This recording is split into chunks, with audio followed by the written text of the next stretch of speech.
የትግራይ ብሔርተኝነት ዲቃላ ናሽናሊዝም ነው ጌታቸው ረዳ።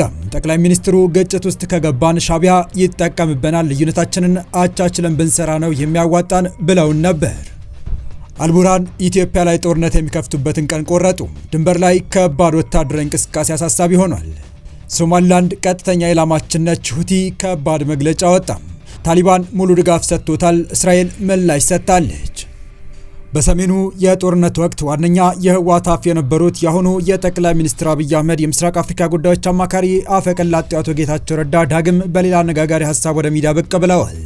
ከፕሪቶሪያው የሰላም ስምምነት ማግስት የትግራይ ክልል ጊዜያዊ ፕሬዝዳንት ተደርገው ተሹሞ የነበሩት ጌታቸው ከህወሓት ከፍተኛ አመራሮች ጋር በገቡበት ቅራኔ ምክንያትና ለደህንነታቸው ሳይቀር አስጊ ከነበረ ሁኔታ በኋላ ወደ አዲስ አበባ በመምጣታቸው በሳቸው ቦታ ምክትላቸው የነበሩት የአሁኑ ፕሬዝዳንት ታደሰ ወረደ መታከታቸው ይታወቃል። ታዲያ ጌታቸው ከህወሓት ሰዎች ጋር ያላግባባቸው ዋነኛ ጉዳይ ሽማግሌዎቹ የህወሓት ሰዎች የሚከተሉት አይዲዮሎጂ እንደሆነ በስፋት ሲናገሩ ይስተዋላል።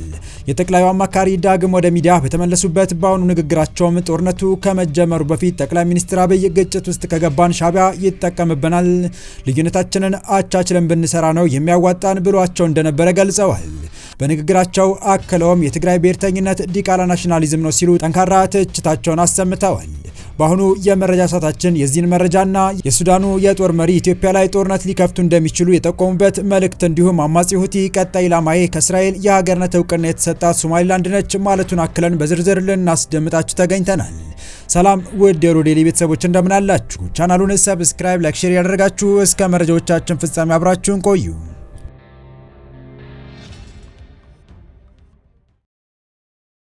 በመጀመሪያም የጠቅላይ ሚኒስትር አብይ አህመድ የምስራቅ አፍሪካ ቀንድ ጉዳዮች አማካሪ ጌታቸው ረዳ በዋና አፈቀላጤነት የመሩት ጦርነት ያለቆቻቸው 4 ኪሎ የመግባት ቅዠት ነበር ሲሉ ተናገሩ።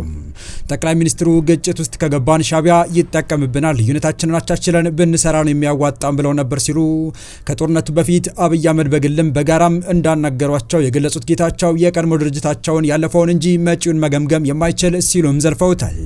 አማካሪ ሚኒስትሩ ጌታቸው ረዳ ይህንን የተናገሩት በኤንቢሲ ቴሌቪዥን በኩል ባደረጉት ቃለ ምልልስ በኩል ሲሆን የትግራይ ብሔርተኝነትም ዲቃላ ናሽናሊዝም ወይም ዲቃላ ብሔርተኝነት ሲሉ የጠሩት ሲሆን የጦርነቱን ጅማሪና ፍጻሜ ከአንድ ወዳጅ ሰማሁት ባሉት አጭር ቀልድ አዘል ታሪክ አዋስተው ህወሓትን ኮንነዋል። የቀድሞ ድርጅታቸውን በመንቀፍ የማይቆሙት አቶ ጌታቸው ቀጠል በማድረግም ህዝቡን ቆንጠጥ የሚያደርግ አስተያየታቸውን ያስተጋቡ ሲሆን እሱም ሸኔ በተወሰኑ ወረዳዎች ብቅ ብቅ ሲል አይቶ ወይም ፋኖ ጋሸና ደረሰ ብሎ መንግስት የሚፈርስ የሚመስለው ብዙ ሰው አለ ካሉ በኋላ እውነታው ነገሮች እንደዛ አይደሉም፣ እኛ ከብዙ ስህተት በኋላም ቢሆን ገብቶን ከብልጽግና ጎን ቆመናል የሚል ትልቅ መልእክት አስተላልፈዋል።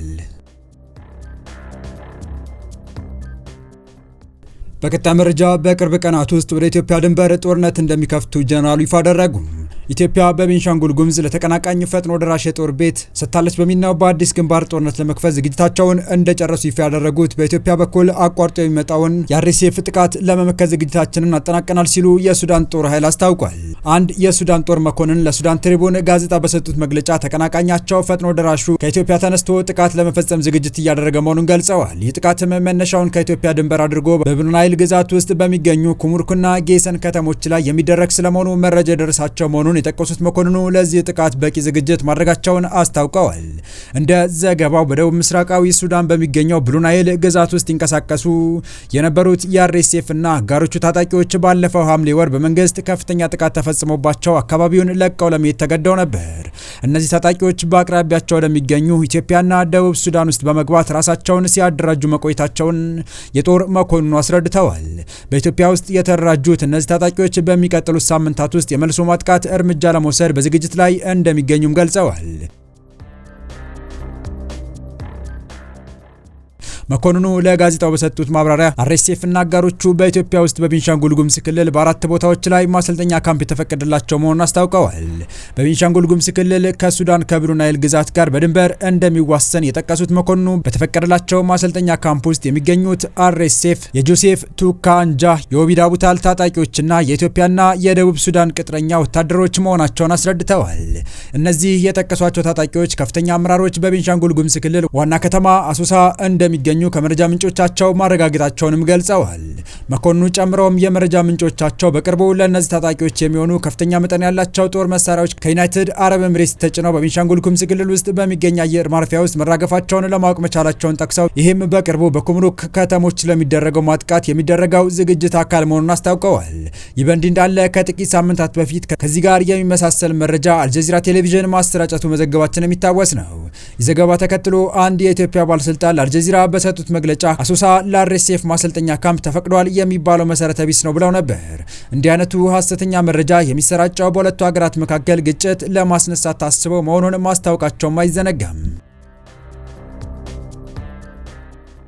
በመጨረሻም የየመኑ ሁቲ አማጽያን መሪ እስራኤል ወደ ሶማሊላንድ የምትገባ ከሆነ እንደ ወታደራዊ ኢላማ እንደሚቆጥራት ማስጠንቀቁ የፈረንሳይ ዜና ወኪል ኤኤፍፒ ዘገበ። አማጺ ቡድኑ እሁድ ዕለት ባወጣው መግለጫ ለሶማሊላንድ የሀገርነት እውቅናን የሰጠችው የእስራኤል በሶማሊላንድ ውስጥ የምትገኝ ከሆነ እንደ ተገቢ ወታደራዊ ኢላማ በመቁጠር ጥቃት እንደሚፈጽሙ አስጠንቅቋል። በሶማሊላንድ የሚኖርን ማንኛውንም አይነት የእስራኤል እንቅስቃሴ ለወታደራዊ ኃይላችን ስጋት ስለሚሆን እንደ ወታደራዊ ኢላማ አድርገን እንቆጥረዋለን ብሏል። የቡድኑ መሪ አብዱል ማሊክ አልሁቲ እሁድ ዕለት ባወጣው መግለጫ የእስራኤል በሶማሊላንድ መገኘት በሶማሊያና የመን እንዲሁም የቀጠናው ደህንነት ስጋት መሆኑን ጠቅሶ አስጠንቅቋል። እስራኤል አርብ ዕለት ሶማሊላንድ እንደ ሉዓላዊ ሀገር እውቅና በመስጠት ቀዳሚው ሀገር ሆናለች። የቡድኑ መሪ በመግለጫው የእስራኤል ውሳኔ ከባድ መዘዝ እንደሚያስከትል አስጠንቅቆ ለሶማሊላንድ የሰጠችው እውቅና በሶማሊያና በዙሪያዋ ባሉ አፍሪካውያን እንዲሁም የመን፣ ቀይ ባህርና በቀይ ባህር ዙሪያ ባሉ ሀገራት ላይ ያነጣጠረ ጠባጫሪነት ነው ብሏል። ከ3 አስርት ዓመታት በላይ እውቅና ለማግኘት ስትጥር የነበረችው ሶማሊላንድ በኤደን ባህረ ሰላጤ ወሳኝ ስፍራ ላይ ትገኛለች። የቀጠናው ፖለቲካ ተንታኞች ሶማሊላንድ ከእስራኤል ያገኘችውን እውቅና ተከትሎ የመን የሚገኙትን የሁቲ ታጣቂዎች በቀላሉ ማጥቃት የሚያስችላት ወሳኝ ስፍራን በቀይ ባህር ላይ ያስገኝላታል ሲሉ ተናግረዋል። ሁቲዎች ከመስከረም 26 2016 ዓ.ም የሐማስ ድንገተኛ ጥቃት ወዲህ በእስራኤል እንዲሁም በቀይ ባህር ላይ በሚንቀሳቀሱ የንግድ መርከቦች ላይ ተደጋጋሚ ጥቃት ፈጽመዋል። እስራኤል በበኩሏ በሁቲ አማጽያን ወታደራዊ ይዞታዎችና በከፍተኛ መሪዎች ላይ ድብደባዎችን በመፈጸም ወታደራዊ አመራሮችን ገድላለች። እስራኤል ለሶማሊላንድ የሰጠችው የሀገርነት እውቅና ላይ እየተሰነዘረ ያለው ተቃውሞ የግብዝነት ማሳያ ነው በማለት የእስራኤል የውጭ ጉዳይ ሚኒስቴር አጣጣሉት።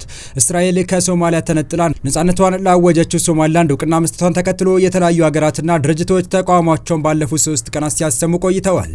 ከሶማሊያ ማዕከላዊ መንግስት ተለይታ ከ30 ዓመታት በላይ ራሷን አስተዳድራ ለቆየችው ሶማሊላንድ የነጻ ሀገርነት እውቅናን መስጠት እስራኤል የመጀመሪያ ሆናለች። በርካታ የአረብ ሀገራት፣ የአረብ ሊግ፣ የአፍሪካ ህብረት፣ ኢጋድ፣ የአውሮፓ ህብረትና ሌሎችም እስራኤል ለሶማሊላንድ የሰጠችውን እውቅና አጥብቀው አውግዘውታል። የእስራኤሉ የውጭ ጉዳይ ሚኒስቴር ጌዲዮን ሳር አገራቸው ለገጠማት ጠንካራ ተቃውሞ በሰጡት ምላሽ ሶማሊላንድ ባለፉት ቀናት የተፈጠረች አይደለችም በማለት ለ3 አስርት ዓመታት በላይ የቆየች መሆኑን አመልክተዋል። ሶማሊላንድ ከ34 ዓመታት በላይ እንደ አገር የቆየች ናት ያሉት ሚኒስትሩ እስራኤል በሰጠቻት እውቅና ላይ የተሰነዘረው ጥቃት ግብዝነት ነው በማለት አጣጥለውታል። እስራኤል ለማን እውቅና እንደምትሰጥና ከማን ጋር የዲፕሎማሲ ግንኙነት እንዲኖራት የምትወስነው በራሷ ነው ያሉት የውጭ ጉዳይ ሚኒስቴር ሳር አገራቸው የገጠማትን ተቃውሞ ውድቅ አድርገውታል። የተወደዳችሁ የቻናላችን ቤተሰቦች ለአሁኑ ለእናንተ ይመጥናሉ ብታደምጧቸው ታተርፉባችኋላችሁ ብለን የመረጥንላችሁ ዕለታዊ መረጃዎቻችን እስካሁን ያደምጣችኋቸው ነበሩ።